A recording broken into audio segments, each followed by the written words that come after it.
ওম নমো দেবাদিদেব মহাদেব। ওম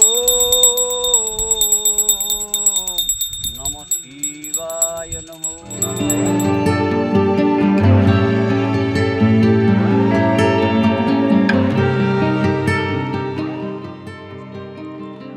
500 বছর ধরে পরিত্যক্ত হয়ে পড়েছিল এই ধর্মস্থান। হিন্দুদের এই দেবালয়ের ভগ্নাবশেষ বাঁচাতে এগিয়ে এসেছিলেন স্থানীয় এক মুসলিম নেতা। গ্রামের হিন্দুরা চেয়েছিলেন সেখানে ফের মন্দির গড়ে উঠুক। অবশেষে প্রতীক্ষার অবসান হতে চলল। 2 কোটি টাকা ব্যয় করে তৈরি হতে চলেছে দেউলেশ্বর মন্দির। হয়ে গেল ভিত পুজো।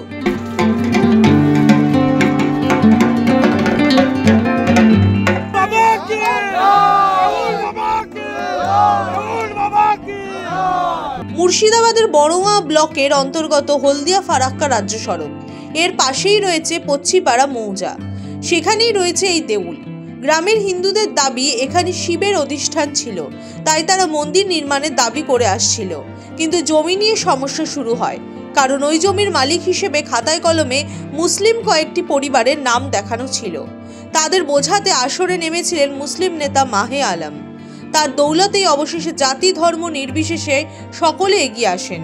গ্রামবাসীদের টাকায় এবার তৈরি হতে চলেছে এই দেউলেশ্বর মন্দির। আবারও পুনর্সংস্কার নতুনভাবে এই দেউল মন্দির আপনারা দেখছেন তৈরি হতে চলেছেন এবং আজকে তার ভিত্তি স্থাপন হলো। যে মন্দির কমিটির তরফ থেকে এরা আমাকে এখানকার সভাপতি করেছেন, আমি ওনাদেরকে কৃতজ্ঞতা জ্ঞাপন করি, ধন্যবাদ জ্ঞাপন করি এবং আমি চাই সবসময় আমরা যে সম্প্রীতির বাংলায় বসবাস করি সেই সম্প্রীতির বাংলা, সেই সম্প্রীতি যেন আমাদের অটুট থাকে। এতে খুশি গ্রামের সনাতনীরা, তাদের স্বপ্ন পূরণ হয়েছে। তারা মন্দির কমিটির সভাপতি করেছেন মাহে আলমকে। এই দেউলের কাজে হাত বাড়িয়েছি।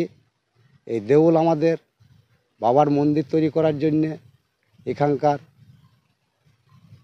তৃণমূলের সভাপতি মাহে আলম শেখ, তিনাকেও আমি পেয়েছি সাথে। এখন মোটামুটি প্রাথমিকভাবে আমরা 2 কোটি টাকা বাজেটের সিদ্ধান্ত নিয়েছি। এবার সেই মোতাবেক আমরা এখানে ভিত প্রস্তর করব এবং এগুলো সবই ভক্তদের একমাত্র ভিক্ষাই কিন্তু আমাদের সম্বল। আমাদের ভক্তরা যেভাবে ভিক্ষা দান করবেন সেইভাবে এই মন্দির গড়ে উঠবে। মুর্শিদাবাদ থেকে মামিনুল ইসলামের রিপোর্ট, দ্য ওয়াল।